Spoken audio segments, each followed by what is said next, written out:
Welcome back. So one big sort of thing to track when you talk about economic recovery is a power demand. I mean, you know, power demand in any country. And if you talk about China, for example, for the last many months now, it's a big concern. It's kind of pointing to a very sharp slowdown. Absolutely no demand there, demand growth there. In India as well, last couple of months, the power demand continues to weaken. It's always, what's generally discussed is the supply side, but is there a demand issue for something like power? It's almost unimaginable, but well, the data seems to suggest that. Let me bring in our guests to talk about this. We've got Debasish Mishra, Senior Director, Deloitte in India, and Mr. Anil Razdan, former Power Secretary, who is joining us from Delhi as well. Gentlemen, thanks very much. Good morning. Good to have both of you here. Is there a demand problem for power in a country like India, Debasish? Yeah, we have a very unprecedented situation. I mean, in last 15, 20 years, wherever there was a, constraint on the economy discussed, the power was mentioned as a big constraint, and it was always told that because we have a 12 to 15% peak deficit, we are losing almost 2% in the GDP growth rate. But what has happened in last 3 years is we have had an unprecedented, capacity addition. At the end of last plan period, we had almost 200 gigawatt, and right now we are at around 274 gigawatt. So capacity addition is happening at year on year at around 11%. Whereas in this plan period, the demand was expected to grow at around 6.5%, 7%, which is only growing at 4.5%. In fact, FY14, the energy grew at only 1% and demand grew at 0%. So which is what is resulting in a, situation where we have glut of capacity, completely underutilized, or, projects which are completed but not getting commercial closure because they do not have a contract. We have a situation where spot power is available really cheap. Still, there are no takers because of SEB finances. So it's a very peculiar situation we have now. So, are we suggesting that the buyers of electricity are state electricity boards, right? Primarily. Yes. They don't have the capacity to buy, or are we saying that, I mean, people there is no demand from there? So both the things are happening. So on the buyer side, the SEB, 95% the utility demand is the SEB demand. There they do not have the money. I mean, the tariffs are not increasing at the rate at which the costs are increasing. So they are out of cash, and earlier they could borrow on short term and could buy power. But right now banks have tightened that, so I don't think they are getting cheaper short term debt. So that's not happening. On the other hand, I think there is a genuine industrial slowdown. If you look at the IIP numbers also, there is a genuine slowdown in industrial growth, and that industrial growth in many states for power is negative. And that is what is creating a situation where the actual paying customers, the industry actually cross-subsidizes agriculture and in some part in domestic. They are not consuming, and which is again, in a vicious cycle, it is reducing the purchasing power of the SEBs. So both are happening basically. Mr. Razdan, first thoughts from you? This, almost a peculiar kind of situation. Yeah, I think what Debasish is saying is true to quite an extent. You see, capacity addition in a way is a legacy issue because there is a certain lead time for your capacities to come up. So capacities which were planned luckily are coming up well and good in good time, because thanks to a good monitoring apparatus that has come up over the years and is now perfected. So we're adding about 20 to 22,000 megawatts in a financial year, which is good. On the other hand, I think what needs immediate attention, which Debasish has also pointed out, that is what the power sector within itself can do, is a very dismal state of the discoms. And there are varying estimates of the kind of losses that they are run into. They vary from about, I think, 2.5 lakh crores to about 3 lakh crores. That's a very alarming situation. And I think it cannot be delayed any further, because we do not have, I think, a real credible mechanism for actually assessing how much power is actually being consumed. One is, you see, is a suppressed demand, because if the distribution companies do not have the money to buy power, they will do brownouts and will not declare those brownouts in their official reportings to the regulatory commissions.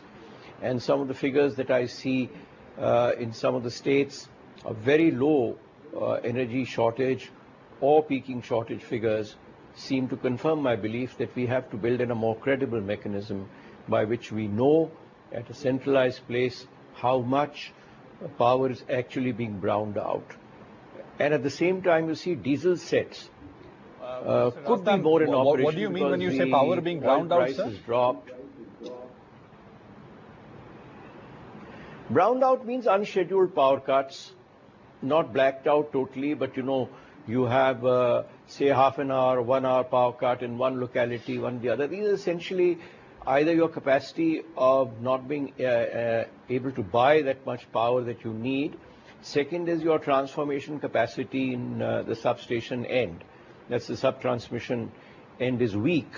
Now that is something that we need to attend to immediately, because we're talking of smart grids and smart cities when we cannot even assure 24-hour power supply or whatever kind is coming in some of these areas. There has been quite a lot of improvement operationally in the last few years, I think, but still I think there is a long way to go.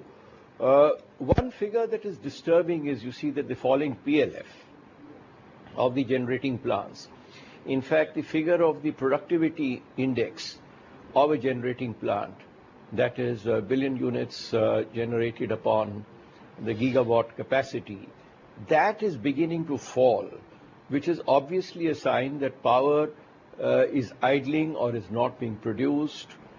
That is a figure that I think we need to look at, because looking at a PLF figure, a national average of about 65%, is something that I would have been extremely concerned as Power Secretary, because I would always target, say, about 80% or something. A lot of the things that you began by saying and what Debasish was also saying? Yes, it is to that extent, but I said we need much more accurate data collection to find out what is the real cause of the problem. Because if the DISCOMs are not going to improve their viability, and Debashish also pointed out that, you see, industrial demand or industrial tariffs are higher than domestic tariffs. And I think in 1 or 2 states, some analysts have shown that where the power tariff has been brought down or subsidized, the demand has come up. The people want cheaper power, obviously, but who's there to cross-subsidize it? So the losses of the distribution companies go up. Now, this figure, I think, needs to be updated every quarter and be available nationally, so that we know actually, or the regulator should know, that how much power demand is being satisfied by the distribution company. Because if the distribution companies are not going to indent power and give power which is now ostensibly freely available, barring a few congestions in the country, I think it's a signal that we need to work very strongly on open access and by national law. But the problem, of course, is that being a concurrent subject, we've got to make sure that industry is finding power available in the market at a much cheaper price, or other consumers, they should easily be able to access it rather than getting their gensets operating, which is not accounted for in the kind of energy that we are consuming. It's a very complex system of trying to find where the diesel has gone, how much has gone into power generation, etc. We need to get that statistical side now, besides the technical side, in position in the power sector, if we are going to get down to very fine-tuned financial analytics in the sector. The power exchanges, I think, are reporting that still there's about 17 to 20% congestion that is available in the distribution of power to areas which are deficit, or demand centers which are deficit. I think we need to address this on top priority and see that no power that is contracted is unable to reach its destination.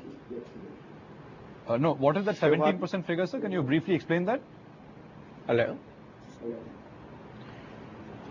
You see, this is power that is contracted to be supplied across the energy exchange but is not actually able to travel across. Okay. So of All the right. total volume of power that you are contracting through a power exchange, you are unable to deliver. These are some estimates which have been drawn up, I think by one of the analysts last year, that about 17% power could not actually be delivered, which was contracted to be delivered. So these are presumed to be transmission constraints or sub-transmission constraints. The corridor is not available. For a lot of people who face, and this is from a public perspective, I mean, who face still lots of hours of power cuts every day, I mean, this would come as a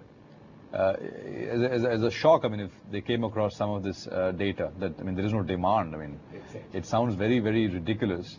Mr. Razdan made some very good points in terms of exactly identifying. That is what I say, that you see. Yeah. You made very good points about identifying what the problem is, what the trouble really is. According to you, Debasish, what is the issue? You mentioned a couple of things, but what's the primary factor? So the primary factor why the consumers are still suffering while we are saying that other than the southern region, the rest of the country is now power surplus or very little deficit. It's a kind of a situation which consumer is not able to understand. That we are saying that western region, eastern region, all the regions are now, other than south, they are power surplus, in fact.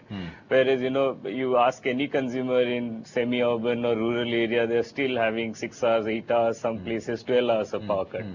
The reasons are twofold. One is, again, as Mr. Razdan said, when the losses are running into lakhs of crores, then, ACBs have twofold problem. One is they are not able to invest in the distribution network. So which is resulting in a very weak last mile, linkage with the customer. And they are also cutting power purchases. So also because they do not have the ability, they have the cash. So in these are the spot markets or the cash and carry markets. They don't have the money to buy power even if it is cheaply available. So both the things, attributing to a very unreliable power supply to the end consumer. So the consumer would, laugh it off saying that, what is the surplus? It has no meaning if I am not getting 24/7 power. And that core to that, as Mr. Razdan also mentioned, that it's a concurrent subject. Central government might say that, we want to have, power for all 24/7 by 2019 or 2020, whatever they're talking about. But unless they address the core problem of distribution reform, I don't think this problem is going to go away. And we are back to what happened in 90s. I mean, we only focused on generation side, on capacity addition. But the buyer's financial health was, completely ignored. Sure. But post 2003 Act, there was some focus on that. But I think the need of the hour is, to tackle the problem head on and see how these utilities get a cost reflective tariff and their financial health will be at the core of the sector's financial health. Fair enough. There was an article, I think, in the Economic Times recently which suggests that things are going to get worse before they get better, at least in the near term. The government has ruled out the possibility of a central relief package for these state electricity boards. That article came out recently. Of all the power which is consumed, how much goes to consumers? How much goes to the industry, Debasish? So what is the breakup? So in the there are different numbers for different states, but roughly in better states the T&D losses are around 20-22%, whereas some of the more inefficient states the T&D loss could be in excess of 40% also. And that again the next big block is the agricultural consumption. So that again varies from state to state, and that again is a blurred subject because most of the agriculture is not metered. So apart from that, the industrial plus commercial demand, in industrialized states, it could be as high as 20-25%, but they contribute more than 50-60% of the revenue. So in many states now, domestic, other than the lifeline consumer, they are not subsidized. In fact, you as a consumer in Bombay, you would be paying almost at the 500 plus unit category, you will be paying 8 to 10 rupees tariff per unit, which is extremely high. So what is happening is the losses plus agriculture is almost 50%, and that doesn't contribute a penny to the utilities coffers. And that's being paid by the, industrial, commercial and, residential customers.